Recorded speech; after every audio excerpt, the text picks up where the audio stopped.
Good afternoon. We now call to order the City of Salina Planning Commission meeting for January 21st, 2020.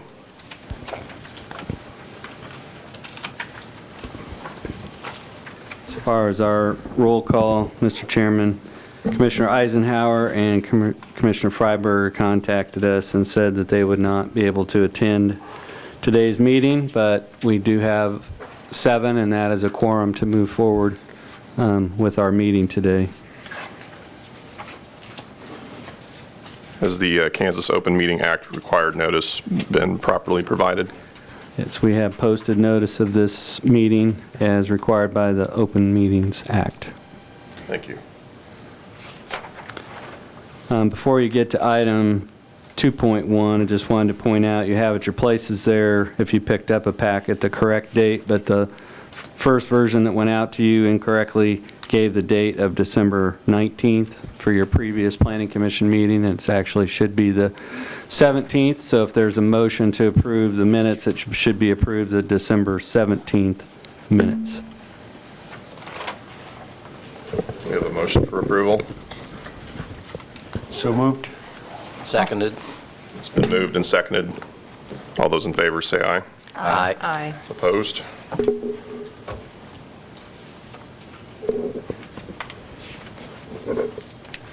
So on to new business. Under public hearing items, we have 2 applications on which we have a scheduled public hearing this afternoon, and the public hearing is on application Z1911 and P194. Those are both filed by Lee Haworth Construction Company, Inc., represented by Bob Haworth.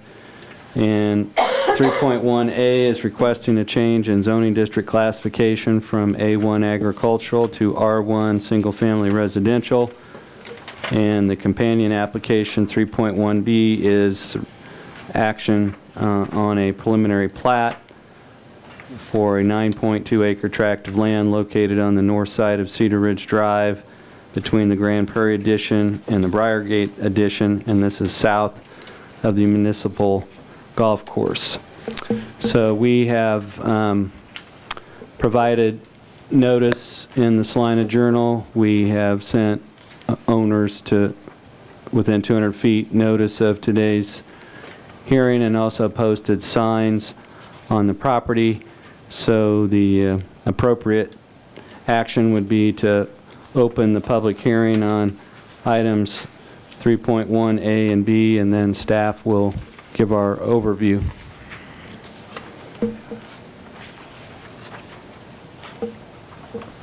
So as to the first item, 3.1A, that is a request to rezone property. And do we have a shaded request area map, Dustin? Okay, so the area that we are talking about is the area that's shaded there in gray, and this is the Briargate addition here. This is Florida Soul Townhomes here. This is the Cedar Ridge addition here.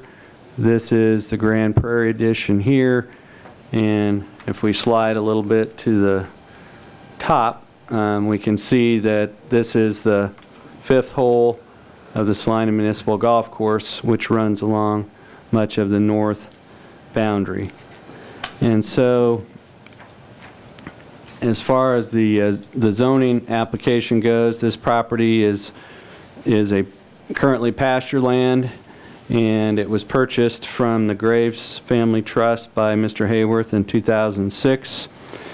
And except for Block 5 of the Mariposa addition, this is the only remaining parcel that was part of the original Mariposa master plan that is still undeveloped. And so Mr. Haworth has filed an application requesting to rezone this property for the purpose of developing a residential subdivision. The proposed development would be served by 2 cul-de-sac streets extending north from Cedar Ridge Drive, and he is proposing a total of 23 new residential building lots. This property was annexed into the city limits in 2003, and but the property has never been platted. And so, as you can see, we are recommending that consideration of the item 3.1B, the preliminary plat, be postponed to your February 4th, 2020 meeting to allow additional details to be obtained about the discharge of stormwater runoff across the golf course and the undedicated right-of-way for Cedar Ridge Drive. Our recommendation on this item would be to conduct the public hearing, take any public comment, and then to continue the public hearing to your next meeting on February 4th, 2020, to allow staff and the applicant's representatives to work through additional information on those two items. But first order of business would be for any questions that the Planning Commission members have about the property, about the rezoning application, any additional information you'd like to receive from staff. Then we should see if any interested members of the public are here for the public hearing to speak, and then we'll attempt to address any questions that they might have. So first would be to see if you have any questions about this property or the nature of the rezoning request. I'd like to talk about the drainage. The golf course has horrible drainage to begin with. Which way would the stormwater flow?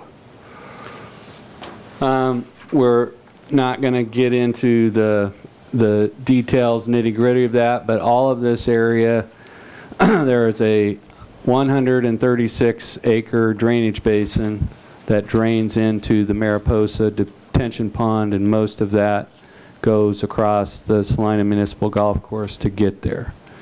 So this area generally drains from southeast to northwest.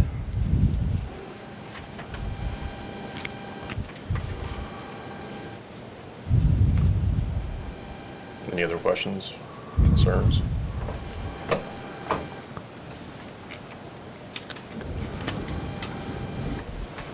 We will, when the preliminary plat comes back in additional detail, we will, one of the reasons we're recommending postponement is so that we can provide you with some additional detail about that, but we're not in a position to do that at today's meeting. So that's one of the reasons we're recommending continuation of this hearing and postponement to your next meeting. But we'd be happy to address any other questions that you have about the property.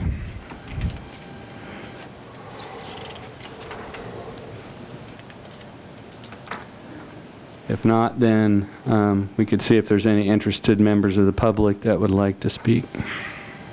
Is there anyone in the public that would like to speak on this issue? That's a no.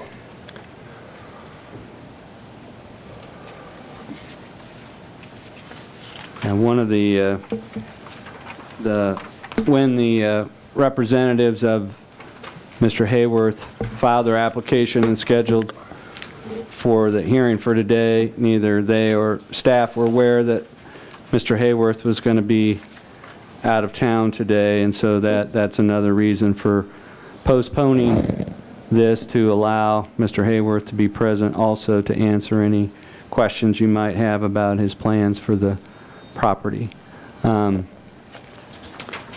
will just briefly on item 3.1B, which is the companion plat, if you'd like to put that up, Dustin.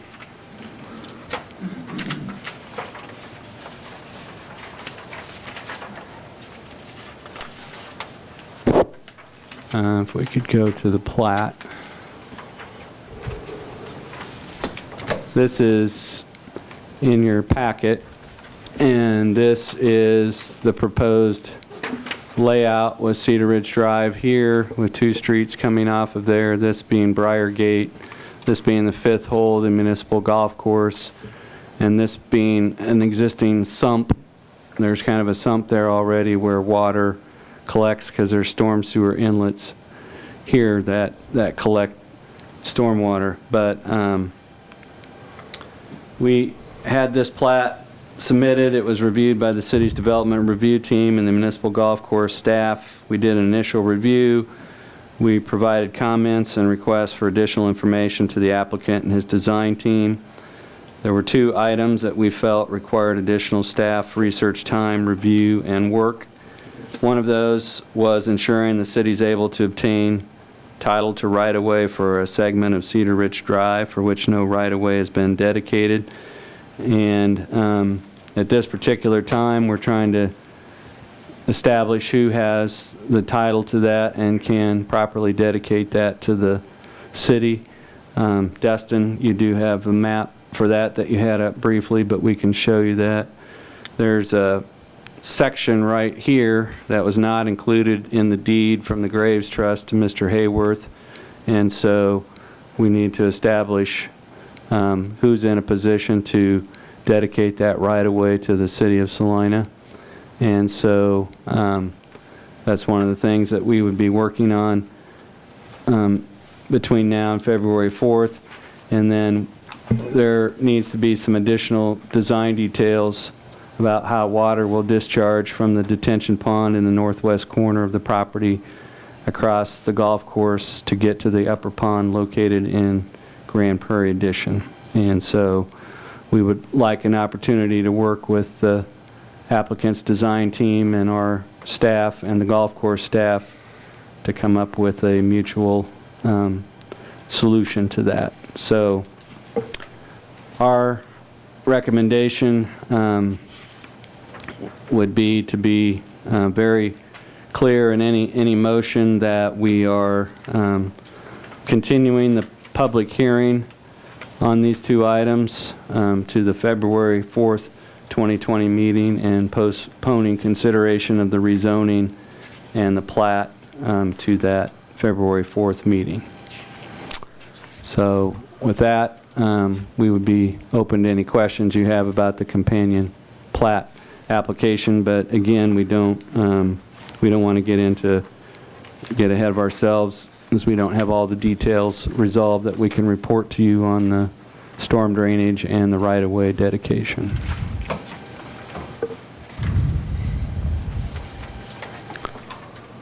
Ready for a motion? I think so. I move that we recommend a public hearing on application Z19-11 be continued and that consideration of this item be postponed to the February 4th, 2020 meeting.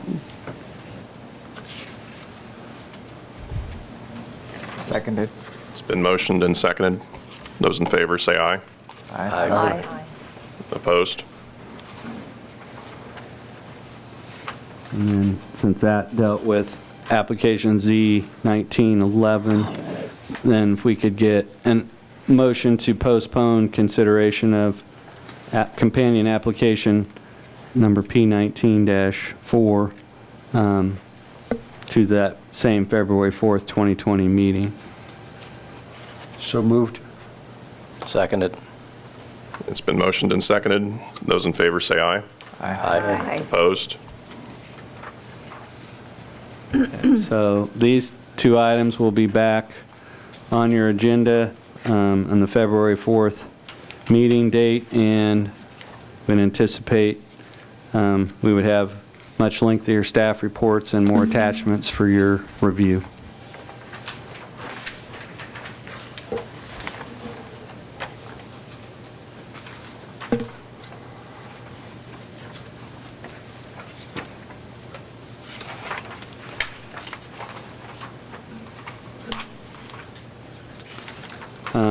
I think that is all the public hearing items and that we have for you today. We don't have any legislative matters, but we do have, under administrative items, we do have presentation of the 2019 annual report, and you should find that attached behind your information about the Cedar Point addition. And so how we've organized the report is we provided you information on comprehensive plan implementation, continuing education items of the commission, and staff. We summarized for you that you considered 37 cases in 2019. Let me double check that. So there's no 37 in 2019, 38 in 2018, so it was roughly the same. And so there's a table there, Exhibit D, that just kind of gives you a breakdown by types of cases, how many were heard of each of those items. And we have provided you with some, just some highlights for doing a year in review. But you'll recall that we had multiple meetings about the placements of signs in the public right-of-way. And then as part of that, we also dealt with temporary yard signs during election season. The other complex issue that we dealt with in 2019 and will probably spend some more time in 2020 is wireless communication facilities. And one of the things you did last year was recommend that we take our regulations for right-of-way installations out of the zoning ordinance and put them in Chapter 5, which is the streets and right-of-way section. And we shared with you a new set of aesthetic standards for those types of facilities, which we hope to get implemented this year. There's two providers, Verizon and US Cellular, that are interested in beginning work on their 5G network for Salina in 2020. So we're working with the city's legal counsel on that. If you recall, you looked at two comprehensive plan land use map amendments. One was at the west end of Coach Light Lane for a new commercial development, and you recommended changing that from a conservation to a commercial land use. And then in the vicinity of Kansas Westland, made a change there to expand the public, quasi-public land use area for their campus north of Claflin Avenue. You looked at zoning map changes for a duplex that's under construction at Reynolds and Lincoln in North Salina, a new club car wash that we believe is up and operating now on the side of the former skating rink on Marketplace, a new residential subdivision, the Wheatland Valley Edition on the east side of Markley Road, and then there was one application that you denied, and that was at the corner of North 9th and Stimmel Road. We had two planned commercial districts that you looked at, one for a digital billboard north of Long MacArthur Ford and one for a storage building on Beverly Drive.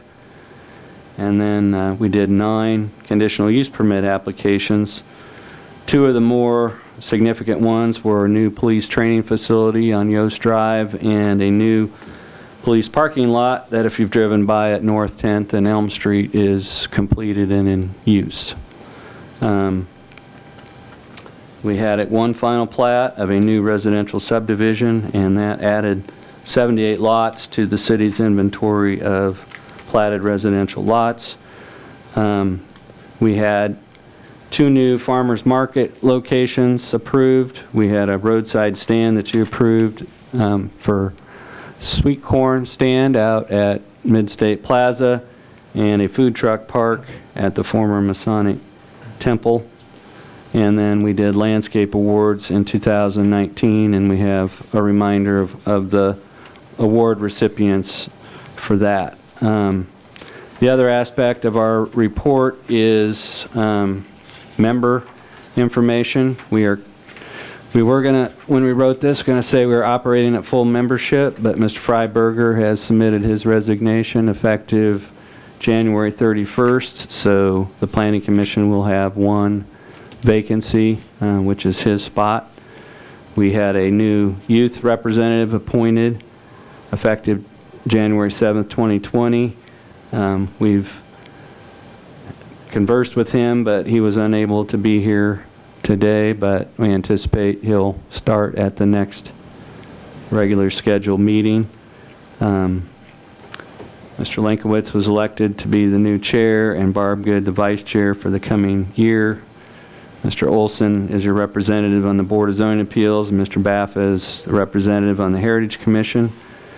We would encourage you to look at your record of attendance and our contact information. If you have anything there that you feel is incorrect or needs to be updated, if you could just bring that to Crystal's or my attention, then we would get that updated. But one of the reasons for the annual report is that the City Commission wants its boards and commissions to be active and its members to be active, so they always want an attendance report on the number of meetings held and member attendance. So we've done our best to capture that and to make sure we have our membership roster up to date.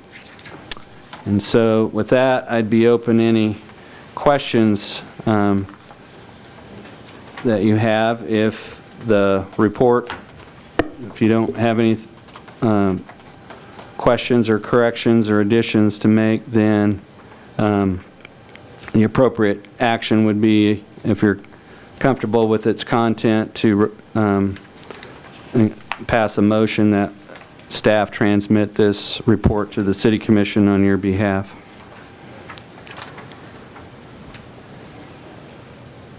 Do we do corrections before or after? If you wanna bring that to our attention before this is transmitted on to the City Commission, if there's something that you want to bring to our attention, please do so. Your math is off on percentage for my attendance. It's at Okay. 60%, it should be 75. That's right. I used the same math for everybody, so that's scary. Well, if you can see, Mr. Lenkowitz was 12 and 20 and 60%. Okay. But it's right here, Kristen. Oh, sure. We'll fix it.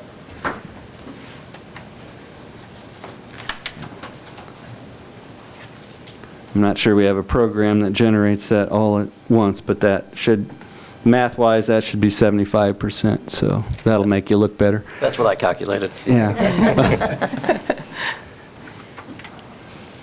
I was wondering about, on the list of things, wasn't it Broadway, when we looked at Broadway, wasn't that in this year, 2019? Or was that 2018? I was thinking that we had study sessions on Broadway at the end of 2018. Wow. Where'd the year go? Time flies. Yeah.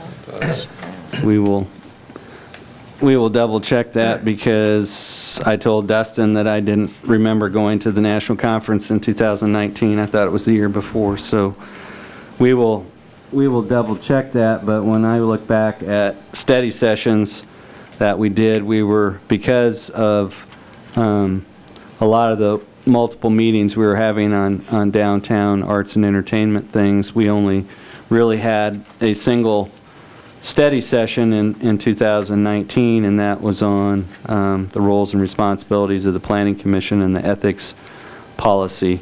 So we're going to try to do better than that and get into a few more substantive issues. But if you look at the goals and such for the upcoming year, the one that's in bold is the new downtown arts and entertainment district, getting that implemented for the coming year with all those elements that were discussed on sidewalk dining, street entertainment, push carts, mobile merchants, special event permits, block parties, all those things. We're going to try to get that implemented in the first part of this year before spring rolls out. And now that people, I'm not going to say it's 100% complete, but you can go around downtown and the streetscape project is substantially complete. So downtown is ready for a little more activity level in the plazas and those types of things. So we're that is going to be our main focus. One thing we did not do in 2019, there was not any, we had 2 joint city commission, planning commission study sessions in 2018, one of which was the Broadway corridor and one of which was housing initiatives or housing strategies. And so there was not a joint study session in 2019, so that's something we would be looking at. And then we've highlighted a few other things as well. There are always things that are going to pop up that aren't on our list that will suddenly become priorities, but we would, those are things that the Planning Commission has previously identified that are still on our to-do list. So if there's anything in terms of goals or things or study session topics, we've, I think we have on there options for allowing accessory dwelling units. We have some of those home occupations, some other, our xeriscaping plant list, those things that we are carrying over and still have on our list. One thing we'd like to do is rewrite and simplify our industrial district regulations, because on a lot of those we have like 5 pages of listed uses that are permitted, and maybe a third of them, the uses don't even exist anymore because of changes in technology and things like that. So rather than being so list intensive, we'd like to make those a little bit simpler. But with Mr. Olson's correction, are there any other additions or corrections, anything that a commission member would want to see added? I have a question on the next year's goals. The critical drainage areas. Determine if additional areas are in need of stormwater runoff control to protect private property and enhance public safety. I was wondering, is it because of, are we seeing more rain events, more intense rain events? It's not so much that, is just looking at the areas of the city. For the commission's benefit, the city first established stormwater runoff regulations and detention requirements in 1980. So any subdivision plat that was approved prior to 1980 was generally approved without any kind of detention or runoff requirements. And so what we identified, and there's 2 currently. There is one critical drainage area that's bordered by Crawford, Ohio, Cloud, and the stormwater, or the levee along the Smoky Hill River. And within that area, we had a number of pre-1980 plats. And so what the critical drainage area does is it gives staff the authority to require that a drainage analysis be done even on properties that were platted before 1980.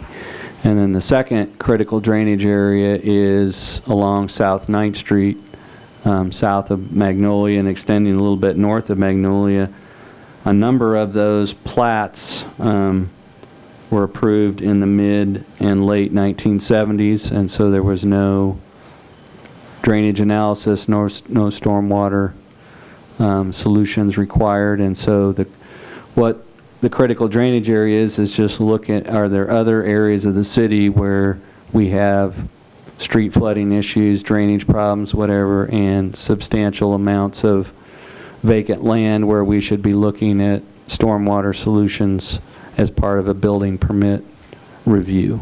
And so that is on there and some of that comes from public feedback, because we know when residents are harmed or inconvenienced from floodwaters, because they'll bring that to our attention, and then we can look at that to see if there's, because what we can't put a requirement on a property retroactively if it was platted in 1975, but we can, if it's in a critical drainage area, look at that before we issue any building permits. So that's the purpose of that.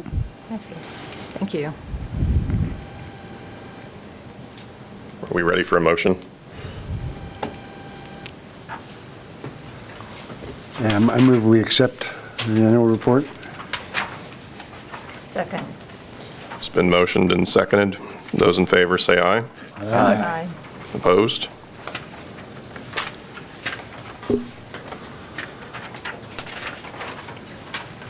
Yeah, I'd like to add, I mean, this, when I see all this, it's like exhausting. I mean, it's a lot of work, and I appreciate all the work you guys put into these reports that you give us to prepare us. And, you know, I feel like this is going to be my last year, and I feel like after 6 years, I'm finally getting this. Everything's so complicated.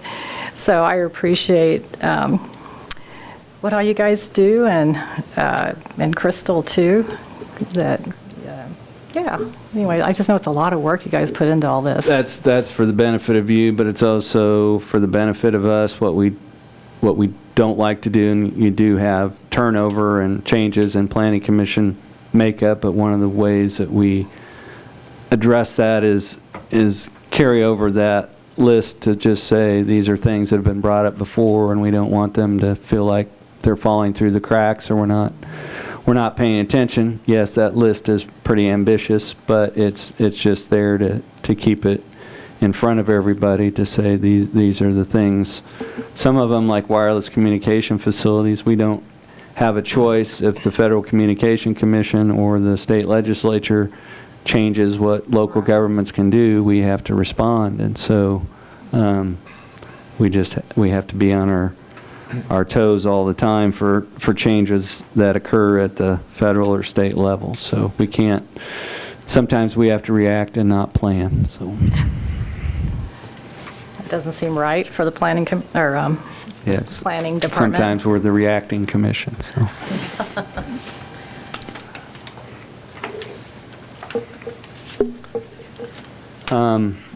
we did get a vote on that motion, didn't we, Crystal? Okay. So we didn't have anything under what we do for just a preliminary discussion item. Dustin and I've had contact with one other party, and if you recall the application that was filed for the southeast corner of North 9th Street and Stimmel Road, the proposal was to create what we would have on our zoning ordinance be zoning to allow for a standard recreational campground. And when we drafted our standards for recreational campgrounds in 1991, we kind of modeled them after manufactured home park standards. We'd had the Andover tornado. There was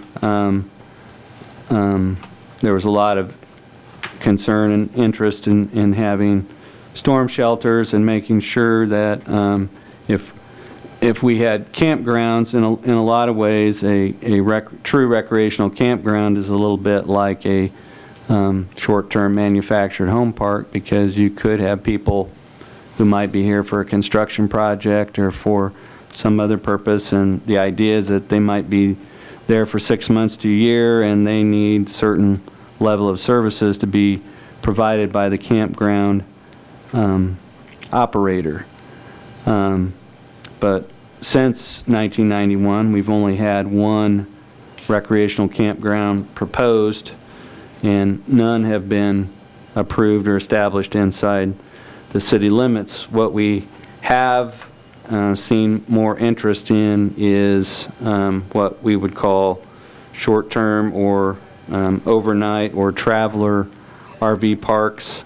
I guess in some ways it would be similar to if you get off the exit at Ohio and I-70, there is on the north side of the exit ramp, there's a little RV park right there that's operated by the Webster Conference Center.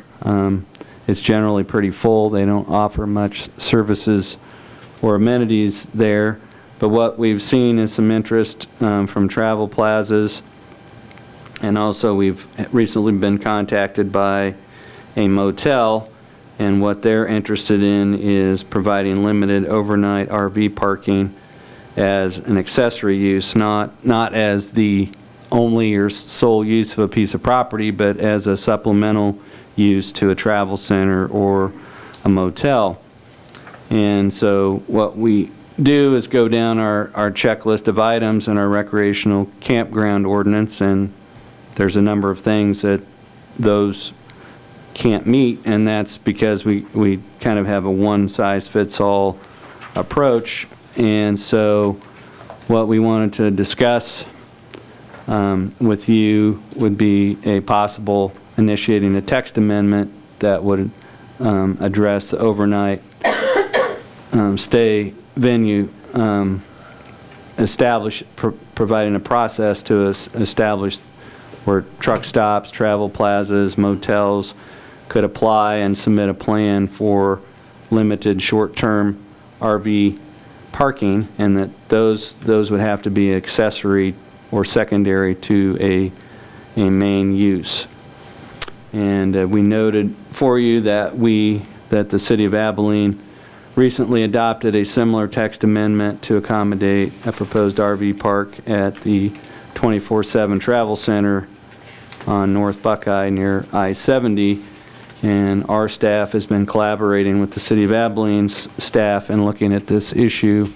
Just so happens that our city attorney was the city attorney, staff attorney for the City of Abilene, working on the same text amendment. So that was helpful.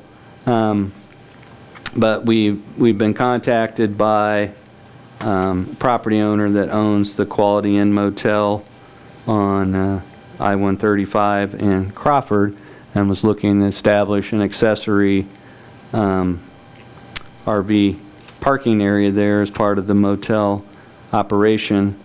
And we determined that our current regulations with the requirements for service buildings and shelters and some other aspects is not really something that fit what they were trying to do. So what we were considering was to bring this to you and to see if you as a planning commission wanted to initiate a text amendment that would create a new use category for RV parks that are accessory to truck stops, travel plazas, hotels, and motels. So what we'd be looking at is you'd have the one set of standards for the standalone full recreational campground, and then you'd have a second classification and a second set of standards for RV parks that might want to be established at a travel center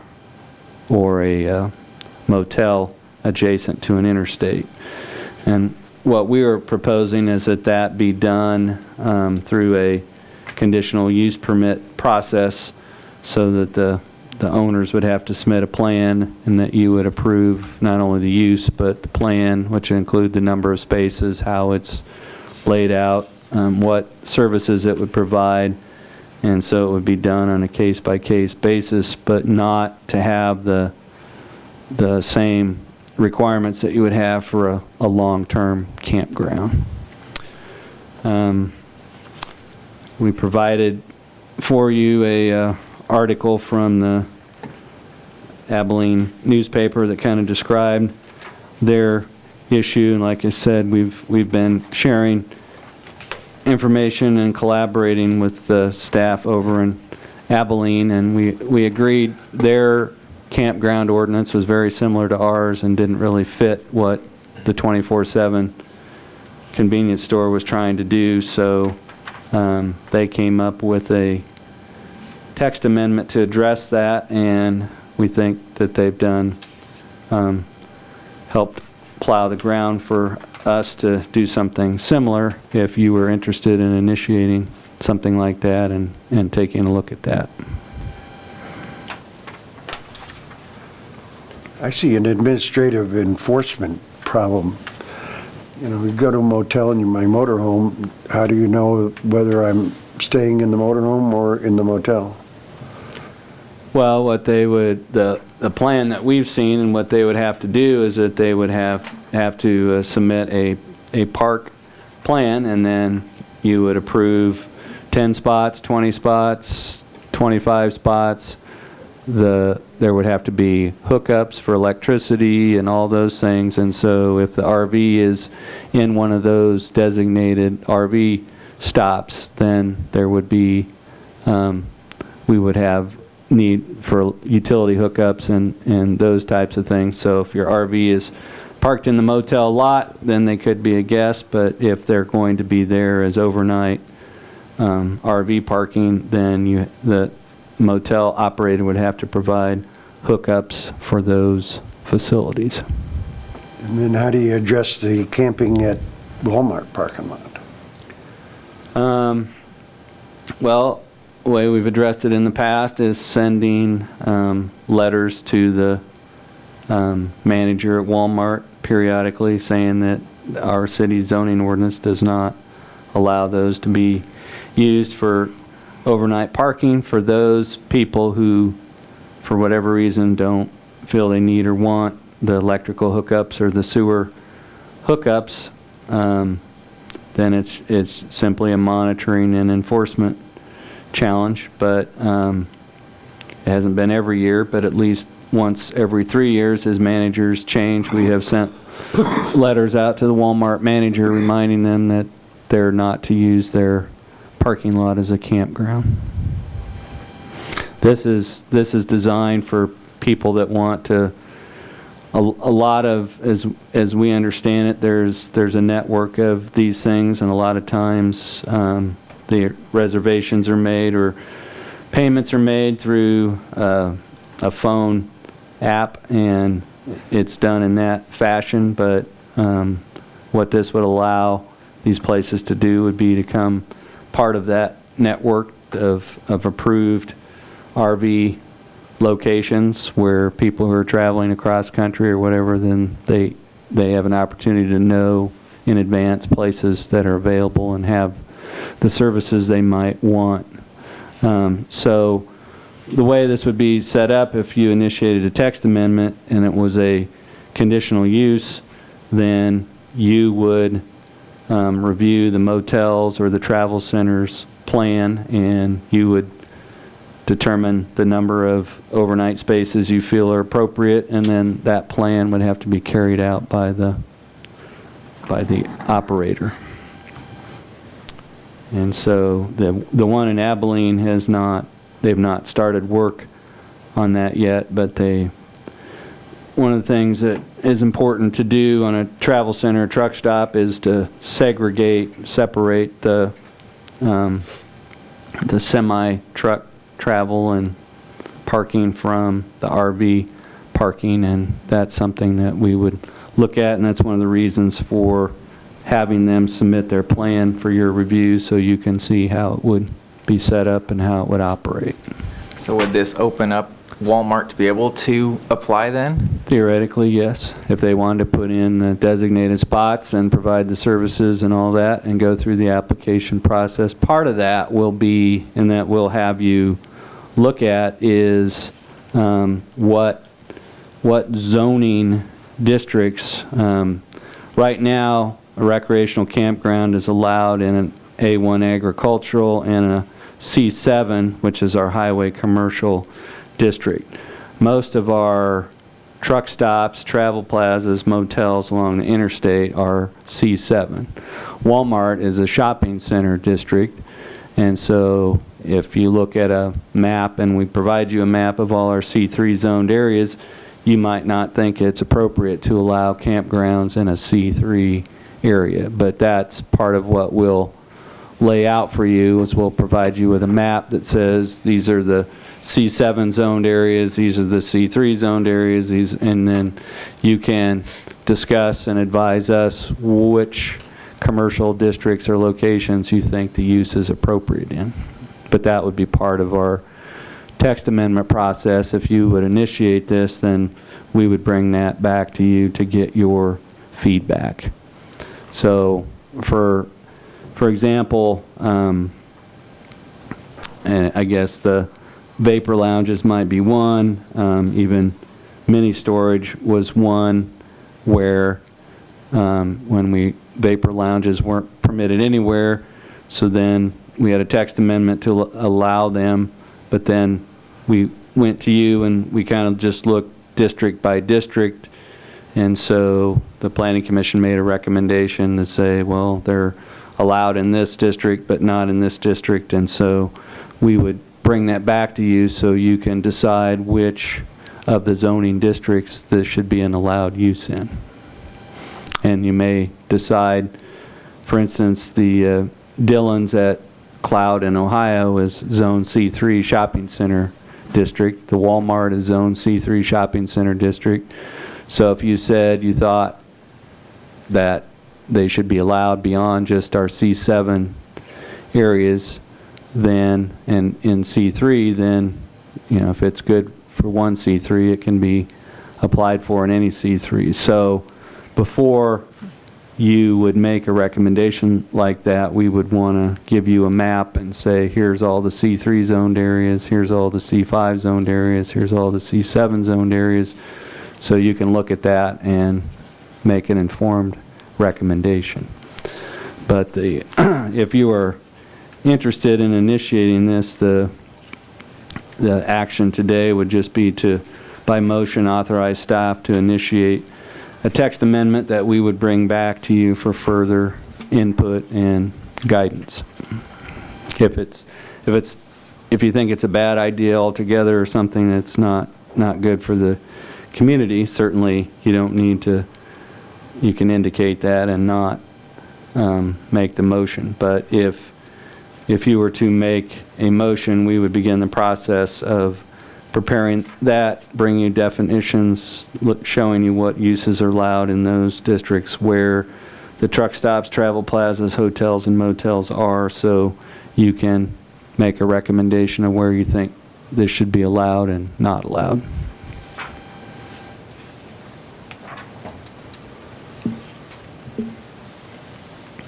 I think because we're at an intersection of two interstates and you've been approached by businesses who are interested, I would move that we authorize staff to initiate a text amendment that would create a new zoning use category for RV parks that are accessory to truck stops, travel plazas, hotels, and motels.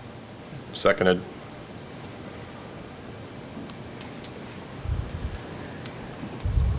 So we got a motion and a second. All right.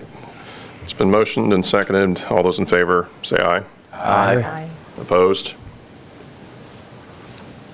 So what we'll do is we'll let the business owners that we've been working with know that you have authorized us to work this forward, and we'll probably start by bringing you some terms and definitions and some possible standards that would come into play, and part of that would be to address Mr. Baffa's question of how there's, one of the things we noted in here, this would not solve, you know, the ones that comes in off I-135 and parks in the Walmart parking lot and leaves the next morning. That's a difficult thing, but for a business that wants to market this, establish an area, provide services, this would provide them an alternative to supplement their business and cater to the RV traveling group. And as it was pointed out, we are at an interstate's crossroad, and I'm sure we have, there's lots of people who either would like to stop or would stop if we had the services available. My observation is the one at I-70 in North Ohio is pretty full a lot of the time. So depending on when you go by there, but I don't know exactly how many spots they have, but this would allow those businesses to market their locations and make travelers aware of that Salina does have places that cater to RV travelers. So we'll keep you updated on that as we move forward.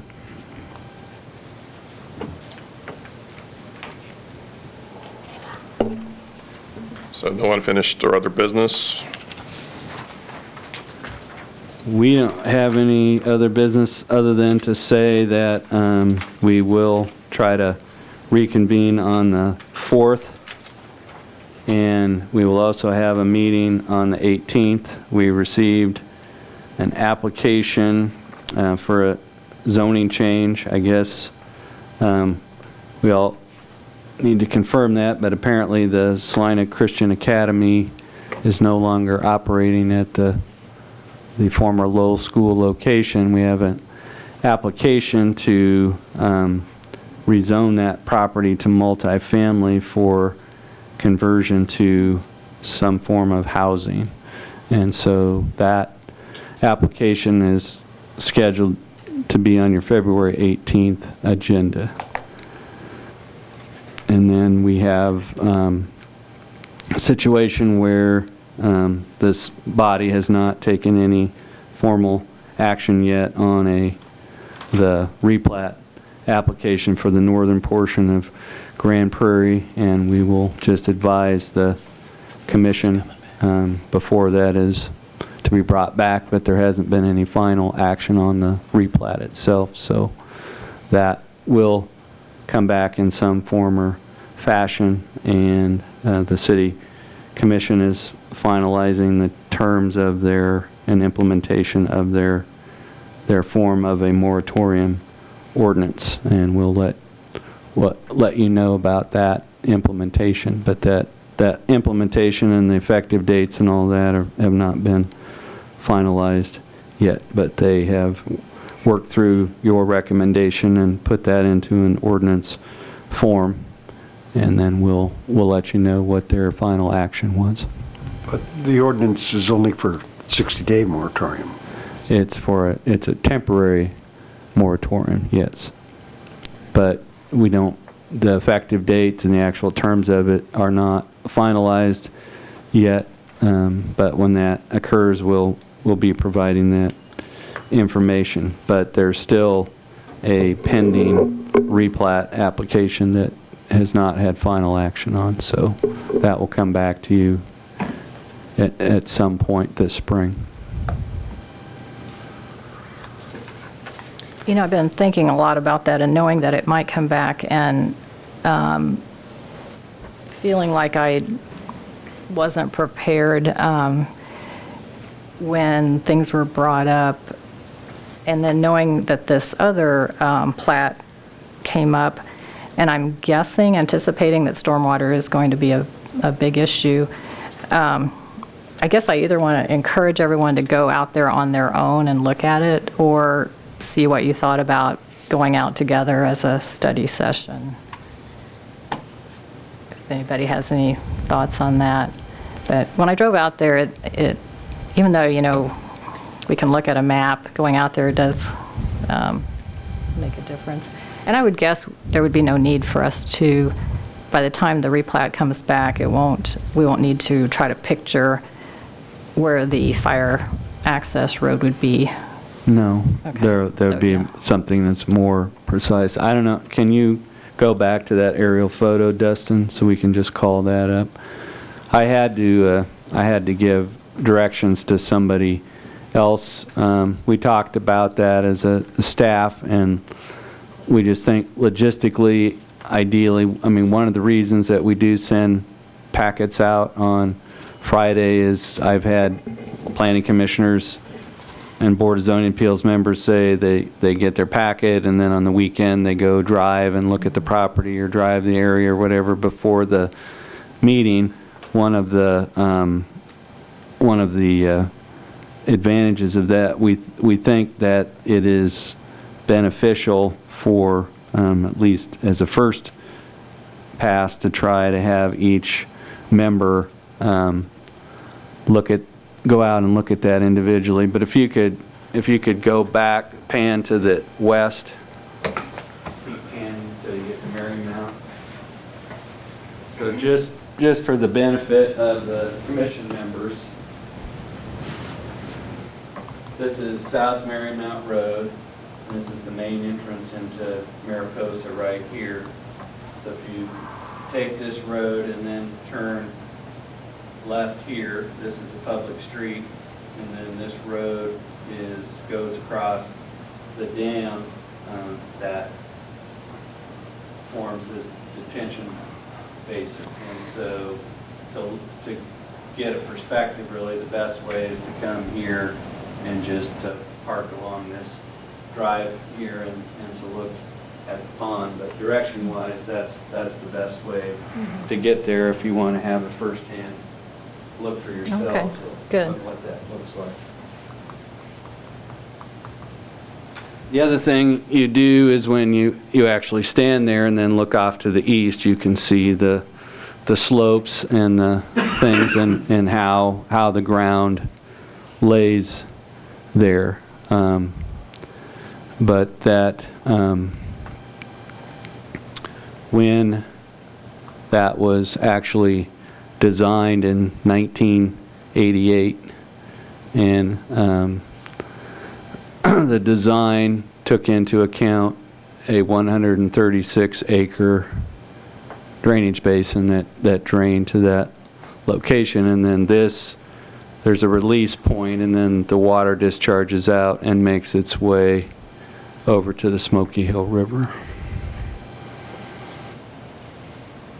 But for those that would want to look at it firsthand, you can go right here, and there's a road across the dam here, and then this is the location of the pond. And that would be public access? I mean, Yes. we can, okay.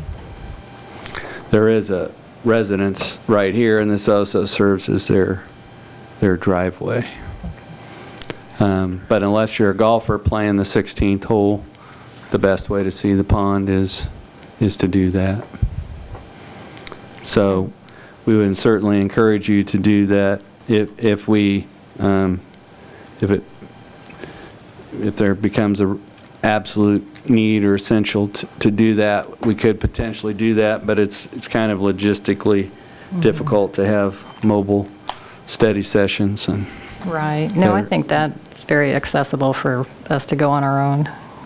Well, and it's also, we need to alert the press, don't we? well, if we have a mobile study session, then it's open to any member of the public, the press, anyone. So it's just, if our experience is that then you try to maybe obtain a vehicle to transport everybody in, and then the vehicle's not big enough for everybody that wants to attend. So the first option would be to have members go out and look at it on their own and form their own impressions. And then that will collect from Mariposa, Grand Prairie, and this new place, right? As well as the golf course itself. So when you said 136 acres total when that was originally designed for the retention basin, what's the outline of that 136 acres?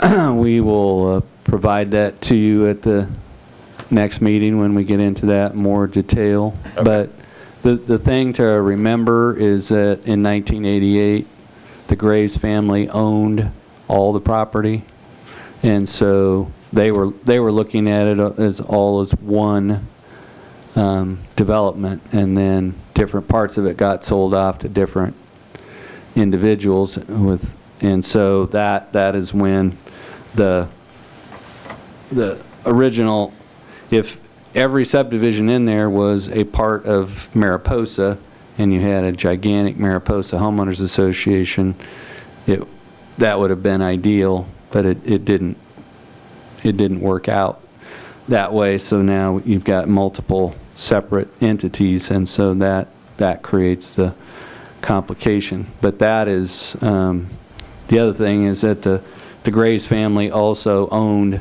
that part of the golf course and gifted that to the city so that we could have a back nine. And so at one time the Graves owned all that property and gave some to the city for the golf course and retained the rest. So if you look at it from that standpoint, the area has been developing incrementally since 1988, and so.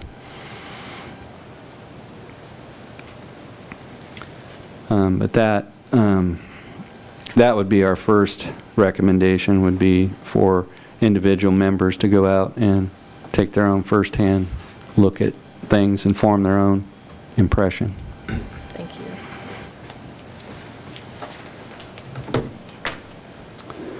We don't have any additional items for you unless you have additional items for us. I have a question about what's going in the pumpkin patch. That property was rezoned and platted in the end of 2018. It's the 9 South Edition. It's Zone C3, and it's being developed by Insight Development out of Wichita. At this time, all the activity you see out there is utility and drainage related. There's no building permits or building activity yet.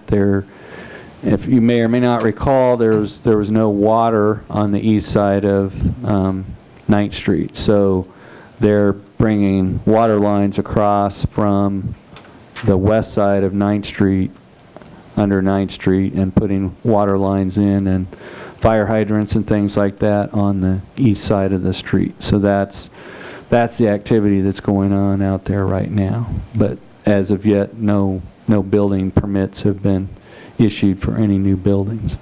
But it is a commercial development.